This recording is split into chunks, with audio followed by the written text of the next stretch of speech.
Bismillah ar-Rahman ar-Rahim. Assalamu alaikum, dear participants. Welcome to this session of textual study of the Quran.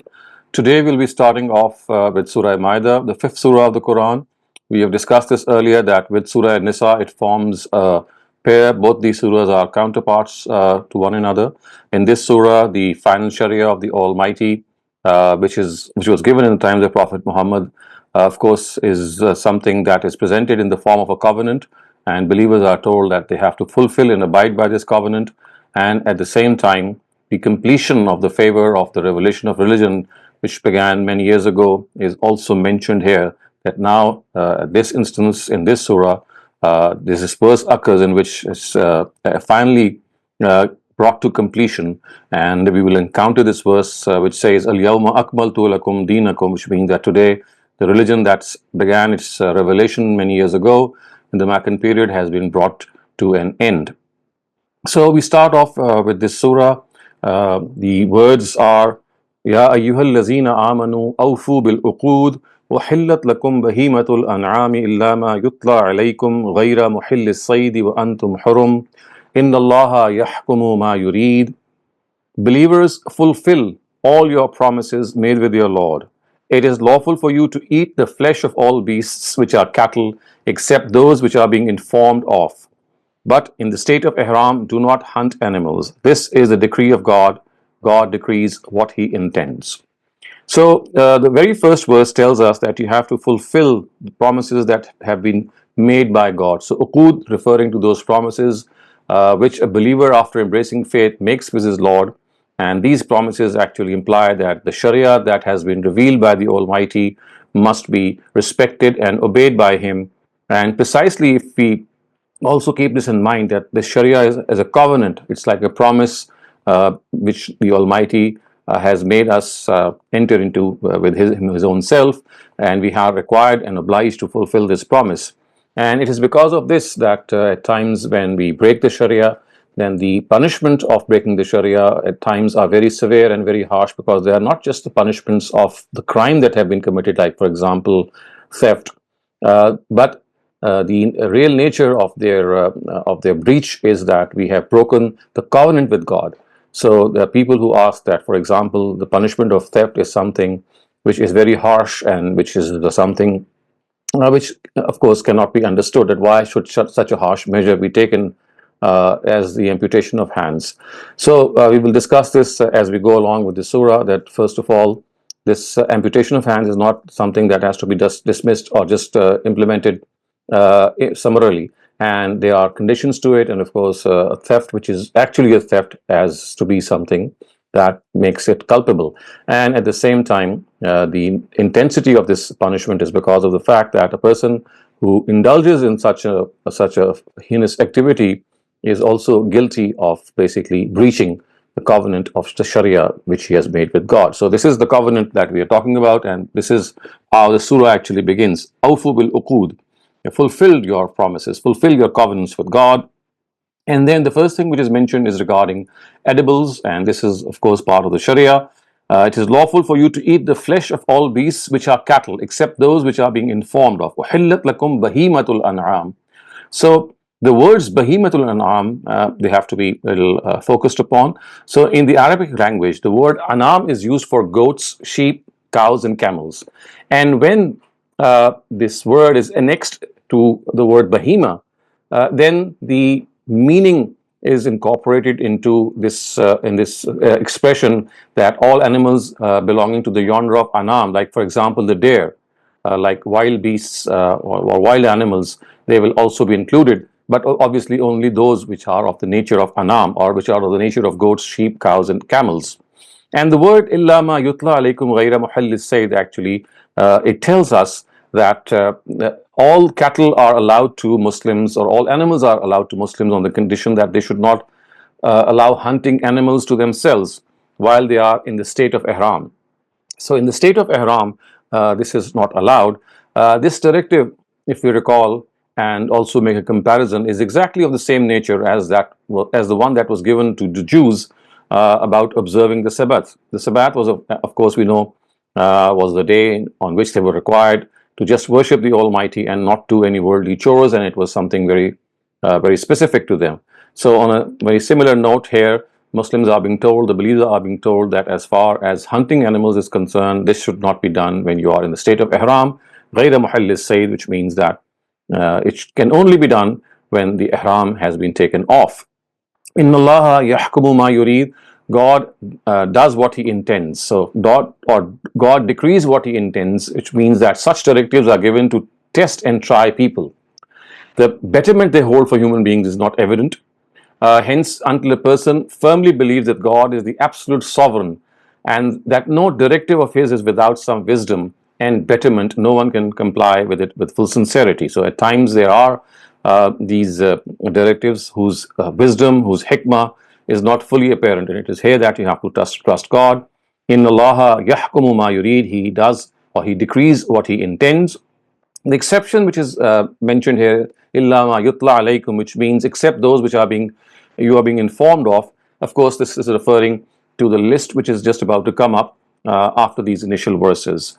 So the next thing is, Ya ayyuhal lazina amanu la tuhillu sha'air Allahi wala shahr al haram wala al hadiya wala al qala'id wala amin al bayt al haram يبتغون فضلا من ربهم ورضوانا وإذا حللتم فاصطادوا ولا يجرمنكم شنآن قوم أن صدوكم عن المسجد الحرام أن تعتدوا وتعاونوا على البر والتقوى ولا تعاونوا على الإثم والعدوان واتقوا الله إن الله شديد العقاب.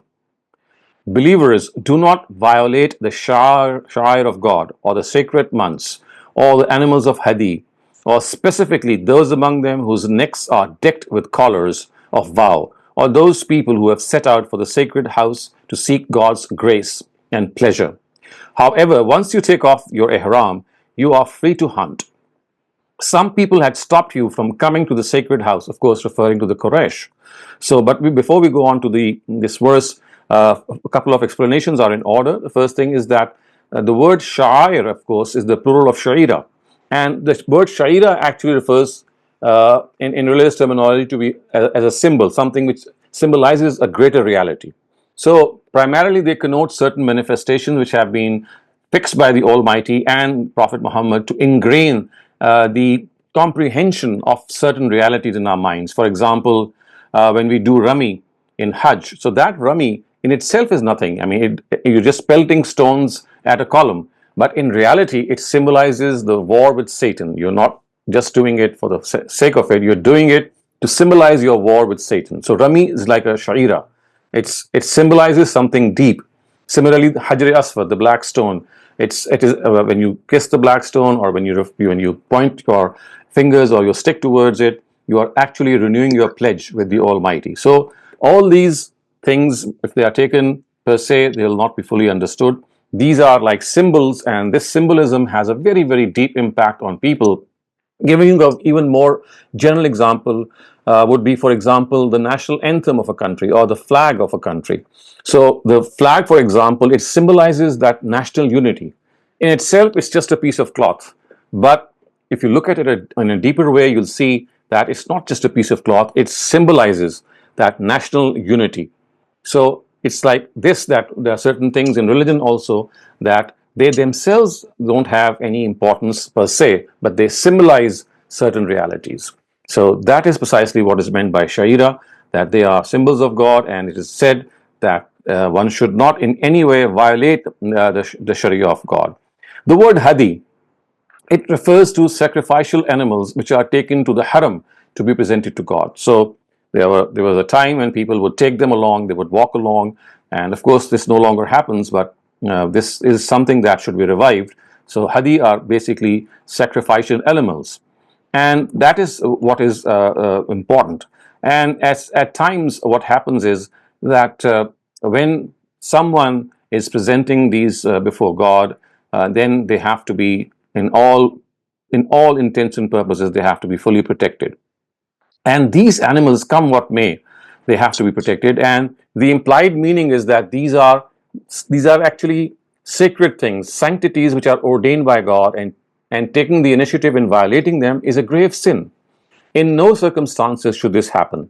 An attack on the sacred house of God is attack on the house of God itself. So that is precisely what is mentioned here, that لا يجرمنكم شنآن قوم أن صدوكم عن المسجد الحرام أن تعتدوا, that yes, there was a time when people had made this intent very clear that they'll stop people from coming to the house of God. So that is why it is said, Wala Amin al Bayt al Haram, those who intend to go to the house of God, if people start to stop them or impede their coming to the house of God, as was the case we know in the times of the Prophet, then this is something that is not on, because these people are just coming to visit the house of God, pay their salutations, pay their respects, and do the tawaf or the and complete the rest of the rituals of either Hajj or Umrah. So there is no need to stop them, because this is no war with them.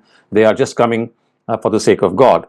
And similarly, harming animals which are marked for sacrifice to God, and the people who have traveled to seek this bounty. I mean, if you try to harm them, it's like harming God himself, or trying to harm God himself. So even the animosity towards the nation should not lead Muslims to violate the limits in this regard.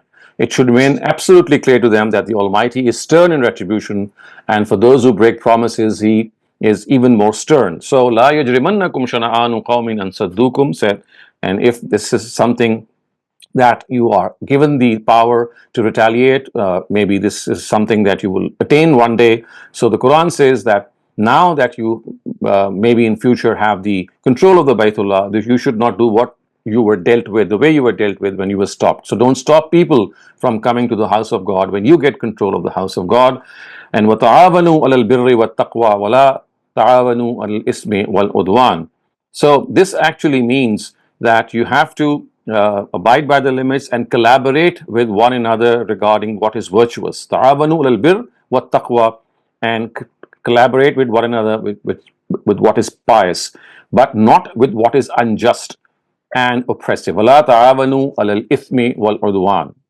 So this is a very fundamental verse of the Quran. It tells us how important it is that when we do something regarding goodness, or people are doing something which is in line with piety, in line with virtue, then it is our duty to actually collaborate with them, cooperate with them. So although this has a very specific context here that we should collaborate in activities of virtue and piety, but clearly you can see that this verse also has a very general connotation that whenever we see people doing good things, we must support them, we must raise our voice in their favor, we must try our best to whatever way we can to enhance their endeavor.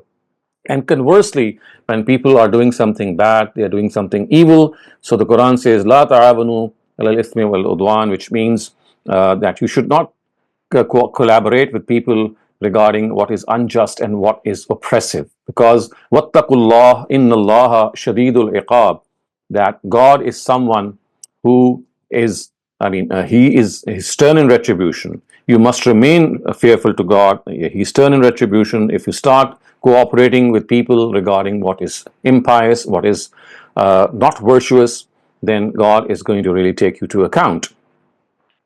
حرمت عليكم الميتة والدم ولحم الخنزير وما أحل لغير الله به والمنخنقة والموقوذة والمتردية والنطيحة وما أكل السبع إلا ما زكيتم وما ذبح على النصب وأن تستقسموا بالأزلام ذلكم فسق. So this is something that is once again brought into discussion, that the animals, of course, if you remember earlier on, the dietary Sharia was referred to when it was said that people should not, there are certain animals which are actually absolutely lawful. Bahimatul An'am was the expression used. And as far as this expression is concerned, it is something that has to be at all cost fully understood, that anything which is of the nature of cattle, and also it is of the annexure in the way it has been said here, then only those types of animals are allowed. And except, of course, as we had read earlier on, the words are illa ma yutla alaykum, except what is now being referred to you in the book of God. So now that is something which is being informed here. The actual word, if you can see, is al-mayta. So al-mayta actually means something which is dead. And one of the important ways to understand the Quran is to always have this comprehension that directives which are mentioned in them, the language which is used is always in accordance with the way certain connotations exist in the Arabic language. So every expression or every word has a literal meaning, and every word or expression has a usage of that particular word. So at times the literal meaning is not always implied. In fact, in most cases, it is not the literal meaning. It is the way a word is used that it is important to understand. So the word maita is a very case in point, is an example. So in the Arabic language, for example, dead animal is what, or the meat of a dead animal is what is implied. But if you look at the usage, you will find out that in Arabic, fish which are dead and locusts which are dead are never called as maita. This is a linguistically understood usage of the Arabic language, that dead fish or dead locust are never classified as maita. And hence, when Muslims consume fish without slaughtering them, this is absolutely something which cannot be classified as dead.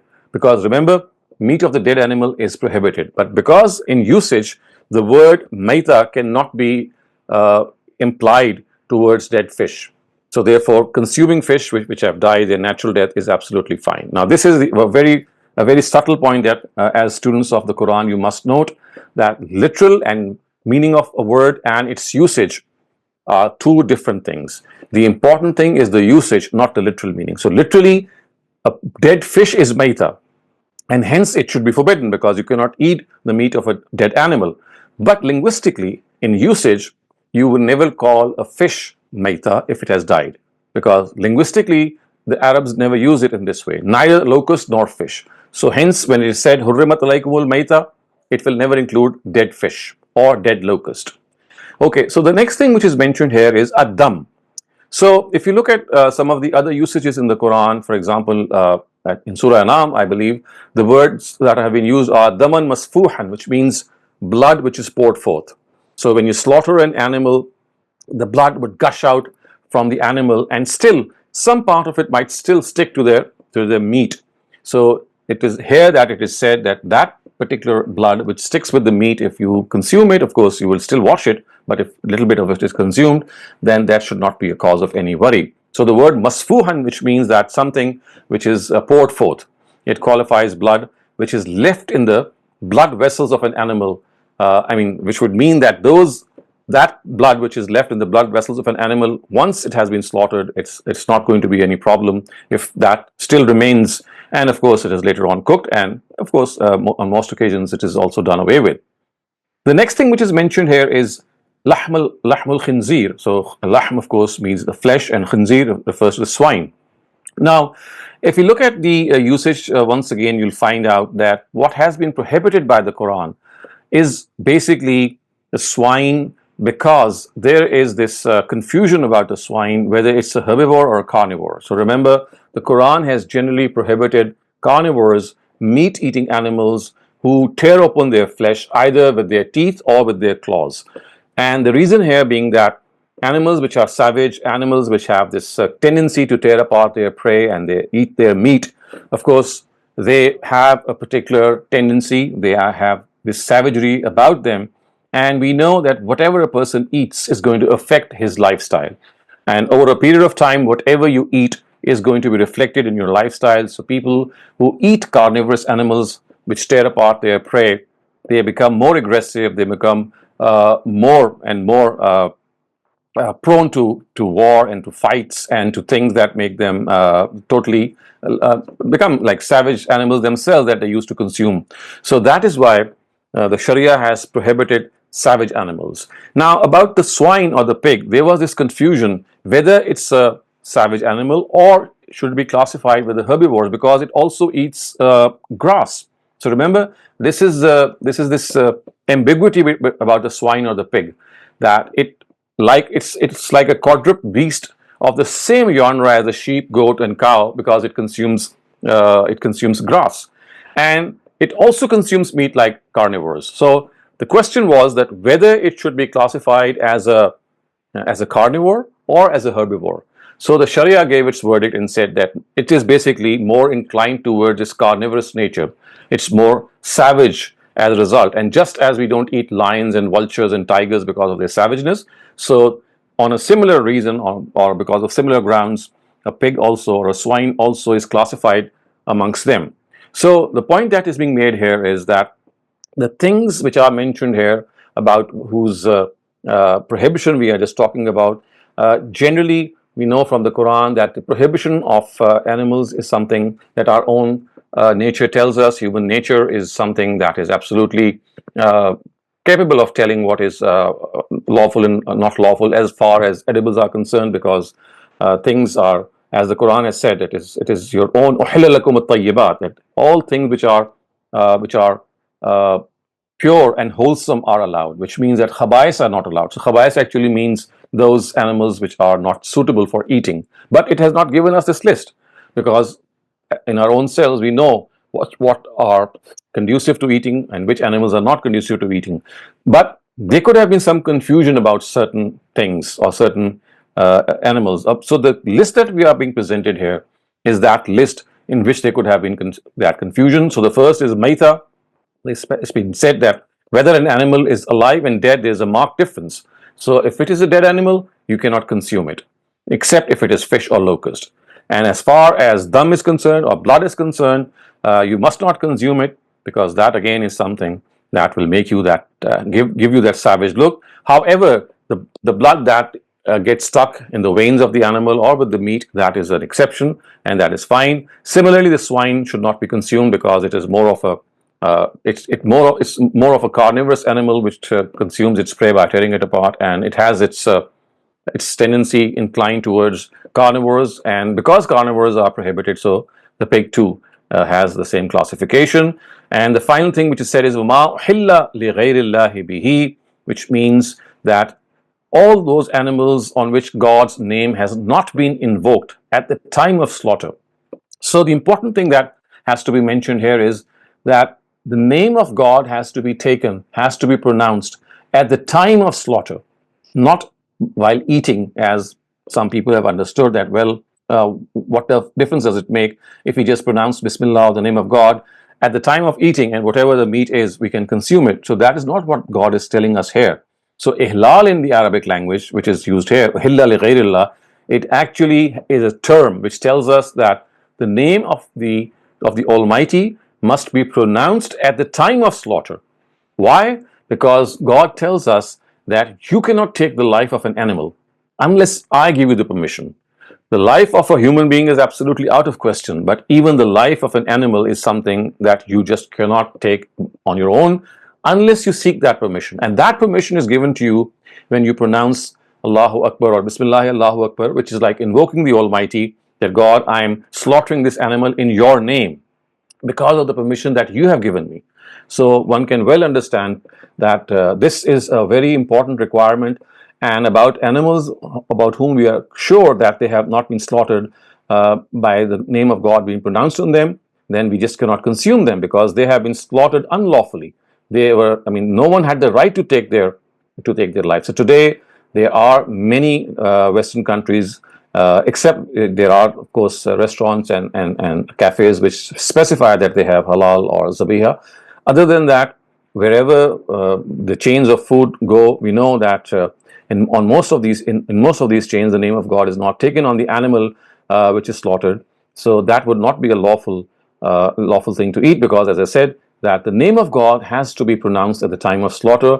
And if that name is not pronounced, then you were not authorized to even take the life of that animal. So these are the four things which are mentioned. Now comes a list of the fact that maita, of course, means an animal that has died.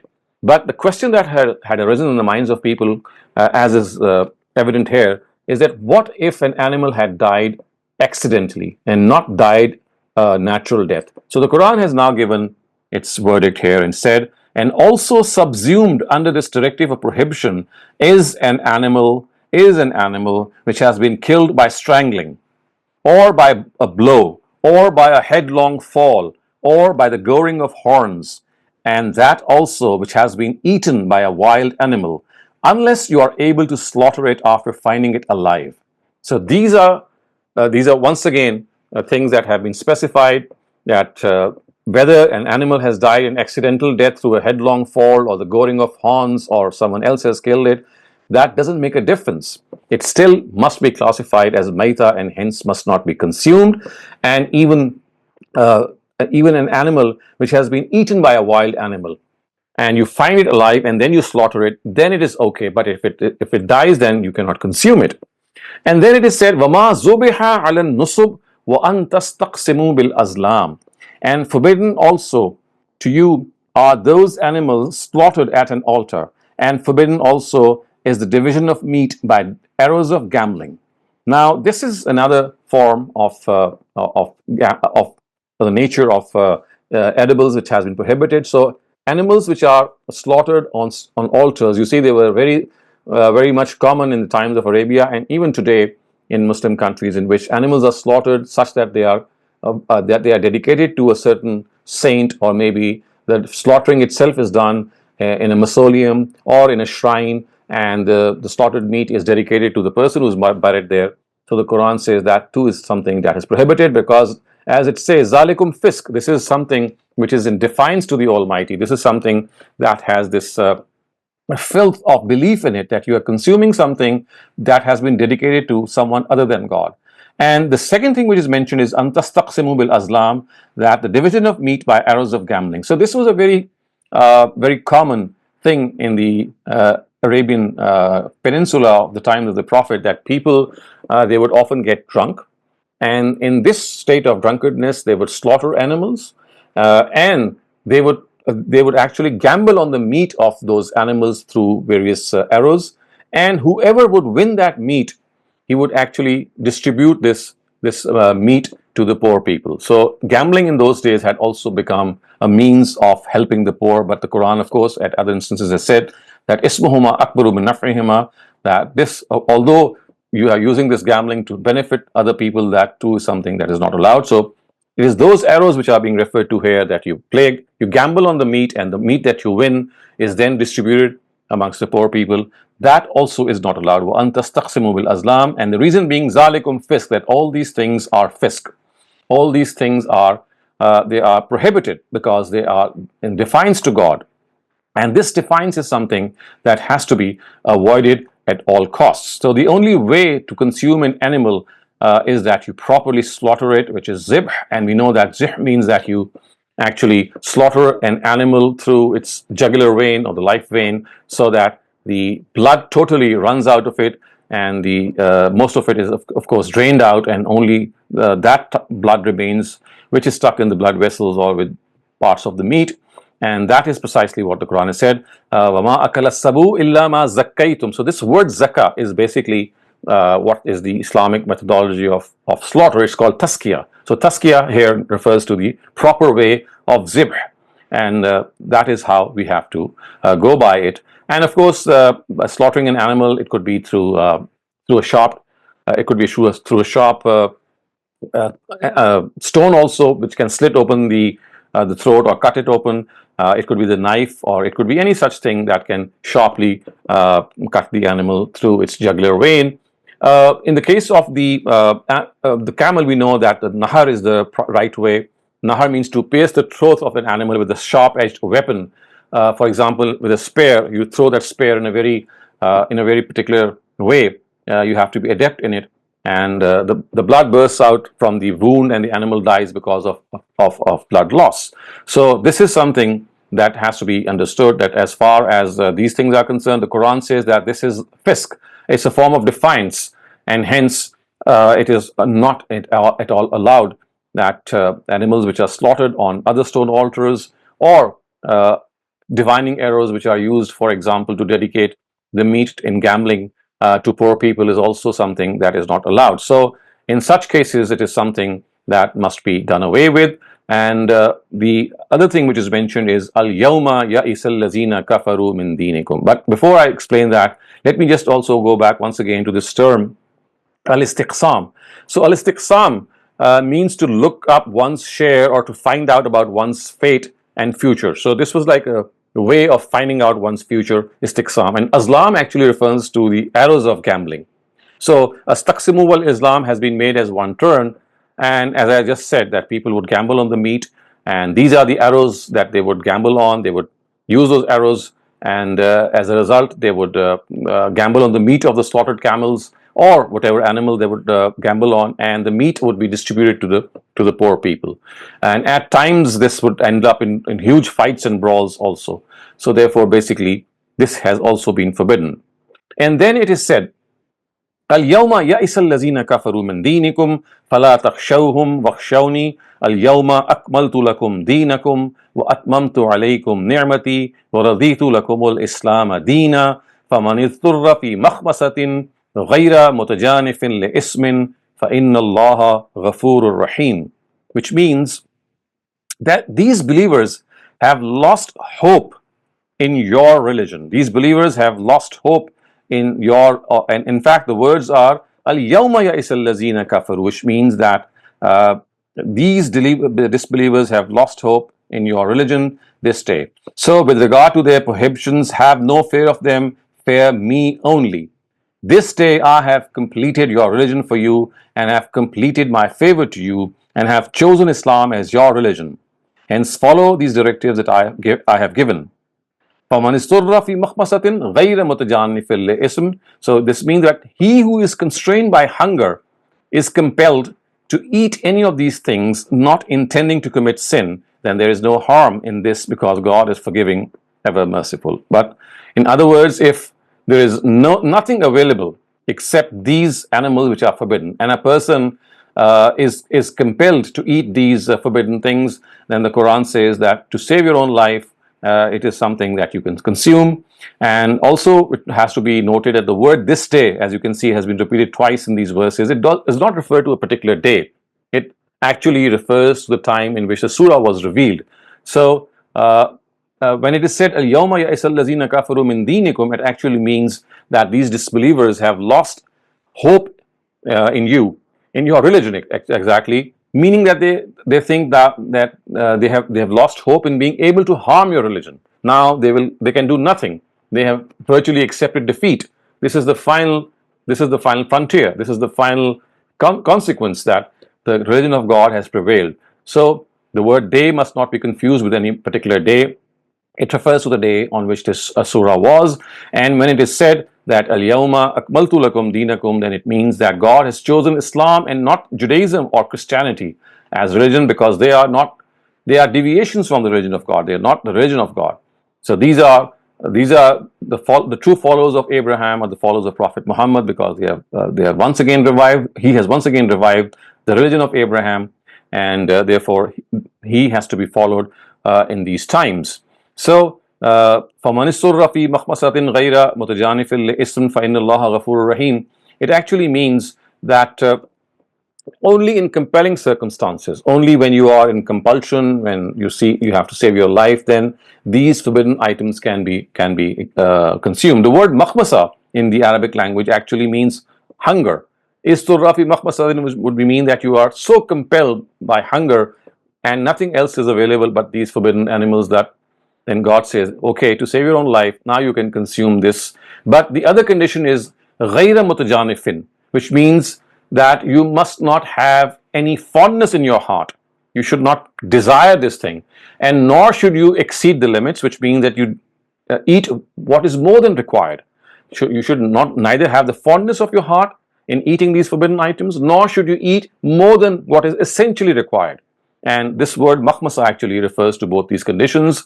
And so the Quran says, فَإِنَّ اللَّهَ غَفُورٌ رَحِيمٌ, that if you benefit from this forbidden fruit because of some compulsion, then you will find that God has actually made this available to you. And the question that has arisen because of the fact that al-yawma akmaltu lakum dinakum, it actually refers to the fact that God has been very gracious and kind, and now the religion that stood revealed or started to be revealed many years ago when the Prophet started his ministry in the city of Mecca, now stands completed.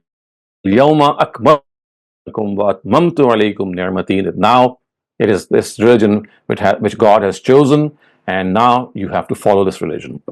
So before we go on to the next verses, if you have any questions regarding what we have just discussed and studied, please raise them. Assalamu alaikum, Dr. Saleem. Just to begin the session, the your sound and the picture is a little discoordinated. It's not in sync, and the slides are also just a little blurry. Just if somebody can fix it, I don't know if that's possible. And Assalamu alaikum everyone to our textual study. We are going to be now taking questions. I see Siddiqa Sadiq, your hand is raised. Please unmute your mic and ask your question. Thank you. Assalamu alaikum, bhai. Walaikum assalam.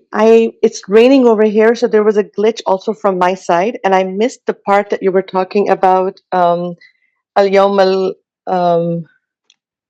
the verse about the declaration of the completion of the religion. So my question is, so is it true then that this verse was the last verse revealed? I missed that part when you were speaking. Yes, I mean, it should not be the case that other verses would have been ruled out. All it means is that the religion, which means the Sharia or the Hikmah part, has been completed.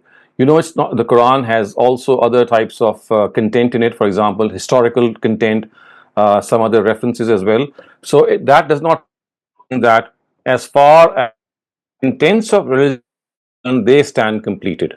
So there was nothing more of the nature of Sharia that was revealed after this verse. But as I said, because the Quran also has other types of content, like history, for example. So, I mean, yes, some historical anecdote could have been revealed or could have been sent down to the Prophet. But in essential, the contents of religion stood completed with this verse. Thank you for that, Dr. Saleem. And also, please keep in mind, everyone, that first we will be taking questions regarding the passage we've read today. And then, inshallah, if we have some time left in the end, I'll open the forum for just open questions. Shabana Ansari, please unmute your mic and ask your question. अस्सलाम वालेकुम doctor साहब, इसका मतलब कि fish में जो savage nature की fish हैं जैसे वेल और शार्क, तो वो भी हराम ही ठहरेंगी ना? जी, वो तमाम जो मछलियां हैं जो अपने जानवर अपने शिकार को वो टेयर अपार्ट करती हैं अपने दांतों से, तो वो भी हराम ठहरेंगी। और शार्क तो यकीनन उसमें से आती है। वेल्स की कई किस्में हैं, उसको हमें देख लेना चाहिए, लेकिन शार्क्स तो सारी ऐसी की सारी होती हैं। तो आप असूल समझ लें कि हर वो जानवर जो पानी के अंदर है, जिसके अंदर ये सैवेजनेस पाई जाती है कि वो अपने शिकार को चीर फाड़ करता है, उसका गोश्त खाता है।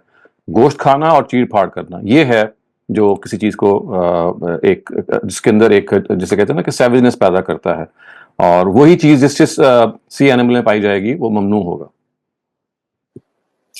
Thank you, Dr. Saleem. Naushad Shafqat, please unmute your mic and ask your question.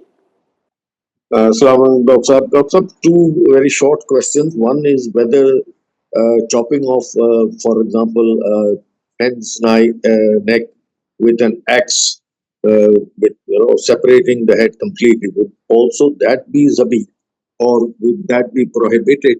And then when you say that al-yawm does not refer to a particular day, here it is with alif lam, as you have always taught us, that it refers to something very particular, like the day. So could you please explain that? Thank you. So as far as chopping off the head of an animal is concerned, like a hen, or maybe this is done in the case of goats and sheep and cows as well, you see what happens is that it disconnects the connection of the brain with your spine, and the result of that is that the blood does not completely flow out from the vessels, and the animal it drops dead. So of course, people who have come up with this innovation, they thought that they will save the animal from pain, because once you sever the jugular vein, of course, that the animal suffers a little bit because the blood oozes out. So they thought that in order to end the misery, or not even put that animal into misery, they'll just chop off its head, because in that case, the brain and the spinal cord, the connection is severed, and then what happens is that instant death takes place, and but the problem, of course, that remains is that the blood does not come out. So I was just explaining why people came up with this idea. But the thing is that our religion wants us to slaughter an animal in a way that the blood completely oozes out. So if you sever this connection between the brain and the spinal cord, that's not going to take place. The blood is going to get stuck in the veins, and the way it should have poured out would not take place. So therefore, in all fitness of things, you must slaughter an animal in a way that the jugular vein is cut. So now the animal has to, I mean, the blood starts to come out. There's a time in which the animal, of course, is in a state of suffering and until the blood comes out, because that's the only way that the blood can come out. So therefore, it is essential that you slaughter an animal and not in any way use an axe. And there are other methods also, like electronic shocks, etc., through which they just kill the animal, thinking that instead of slaughtering it and putting it into such misery, they might as well end the life of the animal. But they don't realize that this is something that will make the blood still stick in the veins. Thank you, Dr. Saleem. Ahmed, please unmute your mic and ask your question. जी doctor साहब, जो hunting के case में खास तौर से अगर birds की हंटिंग करते हैं तो उसमें स्लॉटरिंग तो नहीं होती, और वो जैसे ही उनको एरो लगा या शूटिंग की वो उसी वक्त मर जाती हैं, तो उसके केस में क्या हुक्म होगा? दूसरा, कहीं कुरान में जो हंटिंग खास तौर से हंटिंग डॉग्स के जरिए से की जाती है, वो मुझे याद पड़ता है कि कहीं वो उसकी इजाजत है, तो क्या वो उसमें भी यही शर्त है कि आप हंटिंग तो करें लेकिन फिर ज़िबा फौरन कर दें उसको? इसको जरा तो ये अभी हम आगे आयतें आ रही हैं. These verses are about to come up right after the ones that we have studied. But if you kill an animal with an arrow or any other thing, and that and the way is such that the blood oozes out the way it should ooze out, and you have fired that arrow by saying Bismillah Allahu Akbar, then it is absolutely halal, because now whatever was done with the knife at the time of your proximity with the animal has already happened to that arrow or maybe a bullet or something else. So as long as you say Bismillah Allahu Akbar, that will happen. So as far as hunting animals are concerned, we're just going to discuss them in a while. Verses are coming up. Naima, please unmute your mic and ask your question. अस्सलामुअलैकुम। मेरा सवाल ये है कि जो बेशतर मैंने मुसलमान अपने इर्द-गिर्द देखे हैं, वो जबकि सूअर का जो गोश्त है वो कुछ सीवियर कंडीशन के अंदर आपको अलाउड है कि आपकी इस तरह के सर्कमस्टेंसेस हों तो you can eat that, but like सूअर का गोश्त तो मुसलमान किसी हालत में नहीं खाते, लेकिन शराब को दे प्रेफर के, हालांकि वो प्रैक्टिसिंग मुसलमान होते हैं मगर शराब पी लेते हैं, जिसका किसी भी हालत के अंदर जो है वो जायज नहीं है। So what's the logic behind that? I mean, this is a logic that you have to ask those people. I fail to grasp any logic. I mean, it's totally illogical. How can you consume liquor? Except that there are people who think that liquor is not haram actually, because the reasoning that they put forth is that the word harama has not been used for liquor or alcohol. The word harama or haram as a term has been used for, other edibles, but not for liquor. And little do they realize that the word used for liquor is more stern than haram. So in the Quran, it is said that ritsum min amal shaitan, that this gambling and drinking is something which is a filthy work of Satan. Ritsum min amal shaitan, and then the words are fahal antum muntahun, that why don't you abstain from it? Should you not abstain from it? So remember that at times people who consume alcohol have this logic behind them that, well, yes, it is a bad thing, but it's not 100% haram. And the logic that they give is that, well, the word haram or haram has not been used, without realizing that a sterner word has been used, in fact, for alcohol. So that's the only explanation that comes to my mind. But other than that, of course, this could be pure cultural thing as well, because you see, there are so many people who don't drink, or who drink because of the tradition that they follow, and they might do all sorts of other good things or bad things, but in a particular sphere they are very strict. So this has got a lot to do with culture. I can narrate to you a very interesting story that was told to me by my friend, that in Pakistan, in KPK, in a movie theater, they were displaying some very pornographic content in the cinema, and suddenly the lights went out, and there was a break. And when people asked them that what happened, he said, well, the time is for prayer. So we have to pray even if we watch this content, then the time has arrived for the prayer. So they just shut down the cinema, whatever they were watching, they stopped that, went, offered the prayer, and came back and resumed. So you see, a lot of things, they happen out of this cultural practice without even realizing what you're doing, and that happens. So it all depends what is the mindset. Thank you. That was a very interesting interpretation answer. Naushad Shafqat Saab, please unmute your mic and ask your question. Yes, sir. My question about Al-Yawm, third day. Oh, yes, I forgot that. So you see, the word Al-Yawm is referring to the fact that this day, I mean, this day is not referring to any particular day. Of course, there is a particular day, but it's not that we can quantify it or qualify it that it was the 1st of Muharram or the 10th of Ramadan. All that it is telling us that this day, this religion has completed its revelation. So the stress is not on as much as on al-yawm as it is on akmaltu, which means that now the religion that began its revelation, let's say 22 years ago, has now reached its culmination. So now, with this surah being revealed, in it you find that the Quran is telling you that that religion stands completed. Now there is nothing more that can be added to the corpus of religion. So the stress is more on the fact that akmaltu lakum, that we have finished it off. Whatever was started 22 years ago has now reached its culmination. Could it be the day that this ayat was particularly revealed? So you see, we don't know that whether in all probability, we don't think that it was a singular verse that was revealed. Obviously, there would have been a cluster of verses that would have been revealed. And I mean, even if that is the case, that doesn't make any difference, because you see, it's not that we can specify that day. All that we can say is that this verse, when it was revealed amongst a cluster of other verses, signified that the content of religion stood culminated. Thank you. Dr. Saleem, I have a chat question. Can we consume shrimp, lobster, and crabs? Again, I will say that ask this question, that whether shrimps and lobsters and crabs, do they pounce upon their prey and eat their meat by slaughtering them by their claws or by their teeth? Because there are so many types of shrimps and lobsters and prawns, I cannot give a blanket statement. You just need to Google these various types of lobsters and shrimps that come up. There are so many species of them. The only thing is that they should not eat meat, and the way to eat that meat is by cutting open their prey, either through their claws, or through their teeth. So if that is not the case, then it is fine. Just learn the principle. Oh, so sorry. I have a question, Doctor. Actually, two short questions, Dr. Saleem. One is that when you go to somebody's house and you know for a fact that the meat there that's being served is not halal, it could be, a Christian friend, a Hindu friend, or even sometimes desis also do that. They'll get meat from the grocery store and just serve it.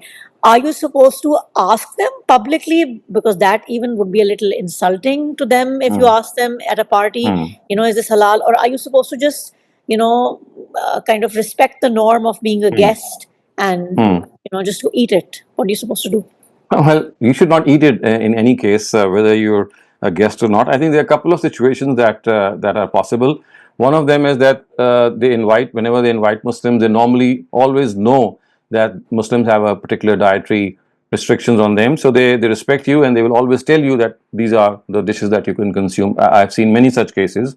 But for example, if there is a situation in which you're not very clear, you have been called to someone's house and you're not absolutely clear, then the best thing is to consume vegetables or fish or salad, and not take something about which there is a chance that it would be slaughtered in the improper way. Because in all probability, Christians, they don't slaughter in the way that is prescribed. But yes, there are many food chains. For example, I can tell you in New Zealand and in Australia, a very large part of the food chains that exist there. In fact, the whole of New Zealand is totally halal. The way they consume the way they slaughter their meat, because a lot of their meat is sent to the Middle East. They export their meat, and so since they have to meet those dietary restrictions of the Middle Eastern countries, so all of New Zealand is totally halal. And in Australia is almost 90% of all food chains are also halal, because they also export their meat to the Middle Eastern countries. And the ones that are not, they specify. And in the US and in Canada also, we get to know this on food stores. But if you go to parties, I would say that unless the host specifies that this is not, this is not the way, this is not the zabiya meat. If that is the case, then of course But if that specification does not exist, then I would suggest that you should abstain from eating meat, because of course on most parties you just don't have meat only, there are other dishes as well. And our faith is more important, and so we have to give this importance to it. Okay, and then Dr. Saleem, what about the food that's, sometimes people will, go to a mazar and then they'll kind of give out food. That's somebody else's name. is also So included that too in has to be forbidden. You see, we've just read this in the in the Quran. وَمَا أُهِلَّ بِهِ لِغَيْرِ اللَّهِ, that any animal which is slaughtered in anyone's name other than God is not lawful, because now you have dedicated that meat to someone else. In fact, when we go further in Surah Anam, when we study Surah Anam, which is the next surah, you will find that the Quran says that even animals in which no one's name has been pronounced. So one condition is that you have to positively pronounce the name of God. So that is one thing. And another thing is that you don't pronounce the name of God, but you pronounce the name of some other deity. That's the second thing. And the third thing is that you don't pronounce anything at all. So the Quran has proscribed the last two in all cases, that whether the name of God other than someone other than God has been pronounced, or whether no name has been pronounced, this type of slaughter is not allowed. The only slaughter that is allowed is the one which is dedicated to God. So eating the meat of such at such places like mausoleums and shrines, even you'll find people dedicating the meat that is slaughtered to saints. That too is something that should be abstained from. Okay. Akram Bhatti Saab, please unmute your mic and ask your question. Thank you, ma'am. Assalamu alaikum, sir. Sir, my question is that can we eat meat from a Jewish butcher's place? So I was told once by our imam that you cannot find because there was a question about a couple of shops that we buy the meat from, where they were getting the meat, and I asked imam, he said then best thing is to go to Jewish butcher and buy it from there. So that is correct. That is absolutely correct, because the Jews, they slaughter an animal in the name of God, and that is why it's called kosher. So wherever you see kosher meat, the sign of kosher meat, you can uninhibitedly consume it, because that is meat which has been slaughtered in the name of God. So that's something that you can do. And we said, Ammar Rasool, please unmute your mic and ask your question. Ji, Dr. Saab, my question was that a lot of the Muslims who say no to eating swine or suwar ka gosht, but also at the same time partake in having a drink of alcohol, when they are asked about this contradiction, and I used to be one of them at one point in time in life, the logic that they put forward is that basically having non-halal meat or swine has something to do with the shirk, or it constitutes a small shirk in some way, because you are either taking somebody else's name other than God, or not taking God's name, and therefore it's a bigger sin. Whereas having alcohol is definitely a sin in itself, but it's not as big as having non-halal meat. How do you see this, sir? I mean, this is a classification that people have come up with on their own. Both are equally heinous. Both are something that they are different categories, but both have been prohibited.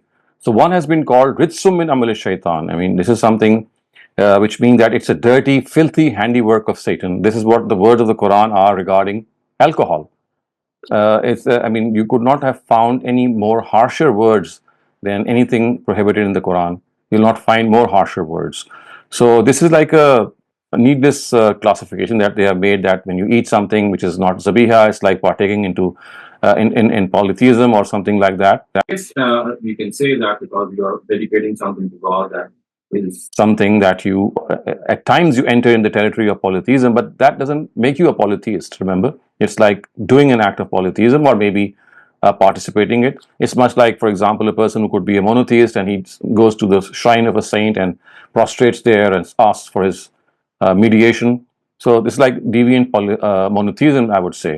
So I mean, both these sins have their own gravity, and one cannot say regarding the other that which one of them is more severe.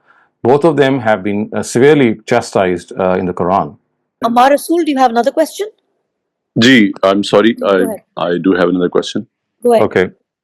All right. So my question was about this verse in today's lesson, which is, this day we have completed your religion and completed our favor upon you. So my question is twofold. One is that it's such an important verse. It seems like such a big moment when you as you yourself have described it, that it is the culmination of 22 years of Prophet's mission. But the verses before it and the verses after it seem to be all about food. It seems such a bizarre place to be placing such a powerful, important moment in the Prophet's mission. And my second question is, how can we know the Shanin Nazul or the significance of it in that sense, when our Shia brothers say that this verse came after the Ghadir Khum incident, where supposedly Hazrat Ali was ordained as the successor, and they believe that after that this verse was sent down saying that after this announcement we have completed our religion. So I'll answer your second question first. I mean, you just cannot link a historical event with the Quran. It's just a claim that they make. I mean, if ever it can be of any importance, then they have to show something from the text of the Quran regarding both events. Had the Ghadir Khum incident been mentioned in the Quran, and then of course this verse would have been mentioned, maybe then we could have discussed that. But this is something that does not even come into discussion when something of a historical event which is outside of the Quran is related. And how can we be sure? I mean, and even if we are sure, remember, it's the Quran that is the ultimate thing. It's not through historical incidents that we can come up and give a final verdict.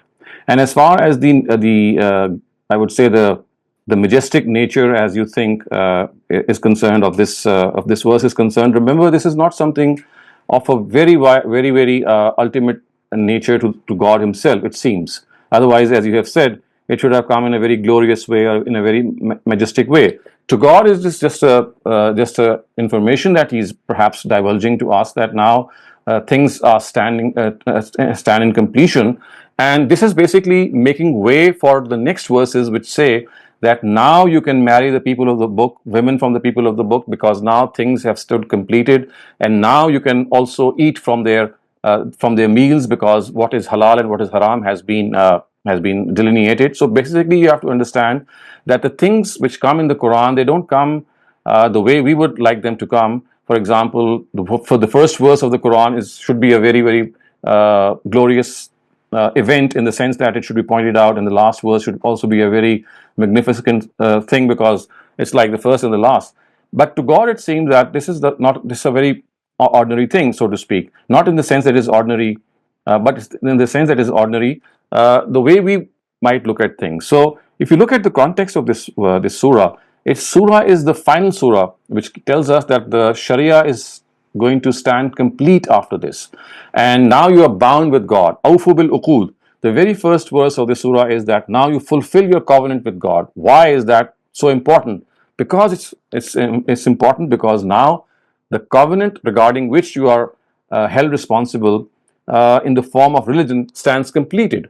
So you see, the context has started with the very first verse of the surah, that the religion that is being given to you is in the form of a covenant. You have to fulfill that covenant, and the need of that covenant is that all the things that form institutes of that covenant, they are now being brought to completion, and as a result of that completion, there are certain other things that you have that were made restrictions upon you. For example, there were certain food items about which the Jews and the Christians were told that the last prophet would come and he would loosen these fetters and these yokes on them. He'll lift those yokes. He'll make whatever they have posed themselves as lawful to be lawful, because they were lawful. And similarly, you would be able to marry amongst each other, because you belong to the people of the book. Both of you are. So because of the fact that these directives had to come in sequence, I think that this declaration was made here. And as you can see, that it was made in a rather unceremonious way, what we think. But I think if you look at the way God has presented it, it is as if the Awfu bil Uqud verse, which is the very first verse, is something that entailed that now since we are entering this covenant, therefore we must be told that the contents of that covenant, they stand completed. I think what I'll do now here is that I'll not go any further, and maybe for the next 5 or 10 minutes, if you have any questions, please raise them. We can also take general questions, and we'll end that session, and inshallah we'll complete this next week. So Shabnam, please unmute your mic and ask your question. Thank you. हाँ जी, thank you. Sir मेरा passage से related ही है। Sir आपने detail करते हुए बताया कि हम जो एनिमल कंज़्यूम करते हैं उससे थोड़ी-सी क्वालिटीज़ वो हमें आ जाती है।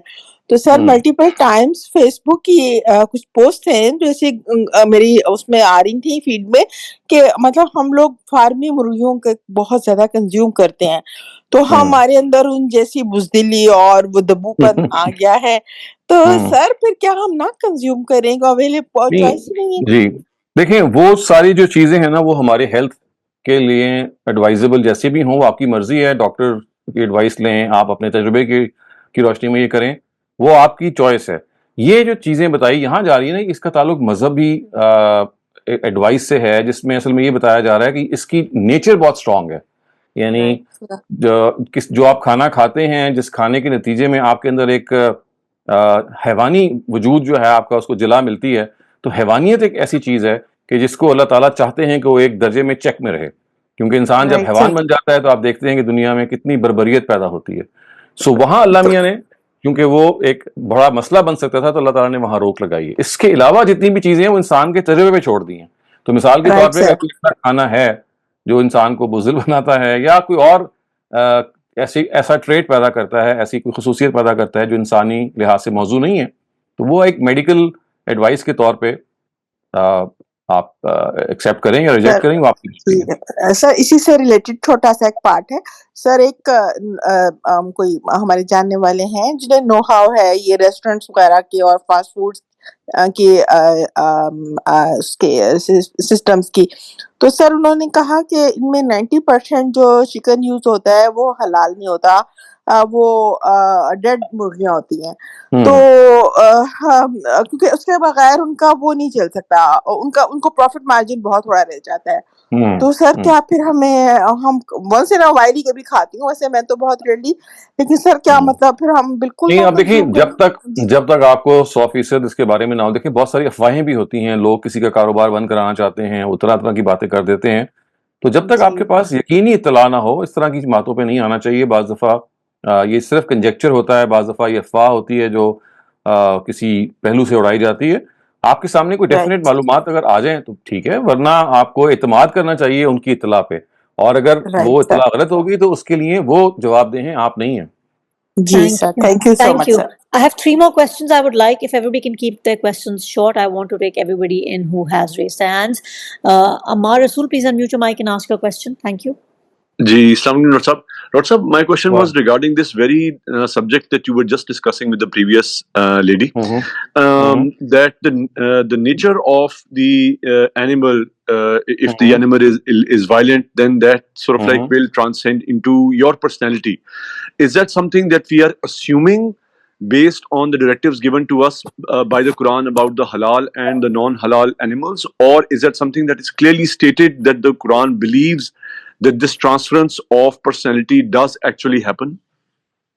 So there is nothing clearly written in the Sharia. This is basically an inference. It is like a derivation that we are trying to understand. Because you see, if you look at our own cells, we don't normally eat the meat of lions. We don't eat the meat of vultures, because these are wild, undomesticated animals, and there is a natural aversion that we find in our own cells regarding these animals. And so it's like collating the data that we have with our practical experience, as well as the fact that the Quran has said bahimatul an'am. So these bahimatul an'am are basically mild animals. So this construction, let me just point this out, that this is verse number 2 that we just studied. So it says that yes, in fact this is verse number 1. وَحِلَّتْ لَكُمْ بَهِيمَةُ الْأَنْعَامِ. So Bahimatul An'am is the construction that tells us that animals which have a soft genre, softness in their disposition, that are allowed. So had this not been the case, the Quran would not have pointed this out, this Bahimatul An'am construction. It actually tells us that animals which are conducive to your temperament, which are soft in their own temperament, and they produce that softness in you, is the ones that are allowed. That we make this reverse engineering, so to speak, to come to this conclusion that all those animals which are not bahimatul an'am, which are rough or which produce that roughness in us are the ones that the Sharia does not want us to eat, and therefore the reason, of course, would be that they produce whatever they are themselves, the traits that they themselves follow, they are over a period of time responsible of producing the same traits in human beings. So I would say this is like an inference from Bahimatul An'am. Thank you, Dr. Saleem. Ahmed, please unmute your mic and ask your question. जी doctor साहब, मेरा सवाल था ये न्यास के बारे में, जैसे हमारे जो शिया कम्युनिटी है वो न्यास से बुलाते हैं, और हम चले जाते हैं क्योंकि फ्रेंड्स हैं, नेबरहुड में हैं। अब उनके यहाँ जो गोश्त है वो तो बिल्कुल हलाल है, ज़बीहा है, लेकिन वो चूंकि वो जो पीछे इसके एम है वो यही है कि इसकी ऑफरिंग्स जो हैं वो ब्लेसिंग सीख करने के लिए होते हैं, उनके अपने इमाम या अहले बैत जिसको वो समझते हैं। तो अब हम वो तमाम फूड खा सकते या गोश्त अवॉइड करें और उनके यहाँ जो वेजिटेरियन जो मेन्यू है उसमें से खा लें, तो उस पे थोड़ा सा गाइड कीजिएगा please. How should we actually behave, what should be our practice? जी, आपका जो सवाल है न्याज के बारे में, कुंडे वगैरह ये सारी जो न्याज होती है आमतौर से ये बहुत डूबियस होती हैं, इनके बारे में 100% कहना ज़रा मुश्किल है, लेकिन जितना मैंने इसका मुताला किया है ये इसमें होता है किसी न किसी शख्स की तरफ निस्बत, इमाम हुसैन की तरफ होता है या बाद वक़्त अली की तरफ होता है, बाज़ दफ़ा जो सुन्नी हजरात हैं वो भी किसी न किसी शख्सियत की तरफ कर देते हैं। तो इसमें बेहतर ये है कि बचा जाए, और अगर वो कोई खाना आपके पास आता है तो उसको आप अवॉइड करें। अगर आपने वहाँ जाना है तो कम से कम फिर आप जो गोश्त वाला हिस्सा है, क्योंकि उसी को डेडिकेट किया जाता है, उससे आप परहेज़ करें और सब्ज़ी खा लें या सलाद खा लें या कोई और चीज़ खा लें। और अगर ज़ाहिर है कि कोई चीज़ उनके नोटिस में आ जाए तो आप साफ साफ कह सकते हैं जी कि हमें अपने मज़हब के अंदर ये बहुत स्ट्रिक्ट है, और ये बहुत स्ट्रिक्ट चीज़ है। बाज़ दफ़ा भी टेक इट वेरी ईजी कि खाने पीने की कोई भी चीज़ जो कि अल्लाह के अलावा किसी और को डेडिकेट की जाए, ये किसी भी लिहाज से मौजू नहीं है, और इससे हमें हर लिहाज से बचना है। तो इस वजह से अगर किसी वक्त ओपनली भी कहना पड़े, बाज़ दफ़ा आपके दोस्त जो शिया होते हैं नाराज़ भी होने का इम्कान होता है, तो आप उनको बहुत समझा सकते हैं जी कि ये we are bound by our understanding of religion, nothing hard, nothing मतलब against you, this is what we understand. तो लेकिन जहां आपको ये जरूरत ना हो महसूस और आप अवॉइड कर सकते हो, वहां आप टेसिटली अवॉइड कर लें विदाउट गेटिंग इनटू डिस्कशन। अच्छा, सिद्दीका सादिक साहिबा, if you can unmute your mic and ask, and keep it short please, thank you. Sure. So, Bhai, I have a question that just entails a couple things in there. There's one thing about having gelatin, particularly in supplements that we take in Canada. What is your call on that? And also, a lot of restaurants and a lot of people here will say you can only eat halal if it's hand zabiha halal. So, if you could just talk about those two, please. So, first of all, gelatin, I would say, basically it's stomach enzyme. And it's taken from various animals, including the swine and maybe other prohibited animals as well. But my understanding is that it undergoes a significant chemical change when it is cooked. So therefore, gelatin, whether it's used in toothpaste, whether it's used in some defistants, some moderators of the taste, or various other I would say food items, I don't find anything wrong with it, because it has undergone a great chemical change once it is in its finished form. It's no longer in its original state. And what was the other question? The hand zabiha. The what zabiha? They say hand slaughtered, so it's like zabiha, but it's hand zabiha. So hand zabiha just means that, I mean, what they want to tell you is that it's not machine slaughtered, because you see, in normal cases, the machines, when they slaughter, they don't pronounce Bismillah Allahu Akbar. Although there are other slaughterhouses, abattoirs, in which there's this tape going on, in which that recording of Bismillah Allahu Akbar, every time the knife slaughters through the animal's throat, every time that happens, Bismillah Allahu Akbar on a recorded tape is played. And that too is fine, that's acceptable. But I think that in most cases, when this is written on that on the meat or on that packet, it just signifies that it is hand slaughtered as against machine slaughtered. So whether, I mean, that is perfectly okay, because in that case any dubious origin of that meat is done away with, because now you know that it is hand slaughtered, and the person who must have slaughtered by hand must have said Bismillah Allahu Akbar. But then would the machine slaughtered be any less halal if no name has been pronounced? Because you see, you don't know. There are, I know, abattoirs and slaughterhouses in various parts of the world in which machine slaughter is done without pronouncing God's name. because some of them think that name is sufficient if it is pronounced at the time of eating that meat. You don't need to have it pronounced at the time of slaughter. And there are other abattoirs and other slaughterhouses in which the name of God is never taken at all, because they think it's needless. So it all depends. But as I can say that when the word handwritten zabiha appears in a label, then there's no question about its unlawfulness. It is totally lawful. In case you find this label machine slaughtered, then I think all that you need to find out from that store or whatever their supply are, that whether this machine slaughtered means that the name of God was pronounced through a machine, through a recording, or whether that machine slaughter is just a machine slaughter without God's name being pronounced. So that is perhaps what you need to find out. But as I said, that is only the case when you come across that label. So in most cases in Canada, in the US, in Australia, I've seen this written there, and you don't need to do any further investigation. Thank you for that, Dr. Saleem. Just a short last chat question. Some restaurants in Canada play a recording of Allahu Akbar while slaughtering. Can we consume that? Yes, of course. That's what I just said. Some restaurants, they say Bismillah, Allahu Akbar. I mean, you see, there are two conditions of halal slaughter. One, that the machine or the hand slaughter, whatever the method employed, must cut through the jugular vein, the life vein of the animal, so that the animal dies of blood loss. That is one condition. And the second condition is that at the time of slaughter, either manually the person present should say Bismillah, Allahu Akbar, or a recording of that should be played at that time. So if these two conditions are met, one, that the animal is slaughtered so that it dies of blood loss, and second, the name of God is pronounced at the time of slaughter. If both these conditions are met, then of course it's fine. Yes, there's a third condition as well, but that normally is taken care of, and that is the person who has it slaughtered should be a monotheist. He should be a person who believes in one God, because the Jews and the Christians, they both believe in one God, so that normally does not arise that question. So that third condition is also there, that the person who is responsible for slaughtering or is slaughtering should be a believer in God, believer in one God. Dr. Saleem, and to everybody else, we'll inshallah continue the rest of the verses in the next session, next Sunday. And thank you so much, everyone. And inshallah, we'll see everybody next week.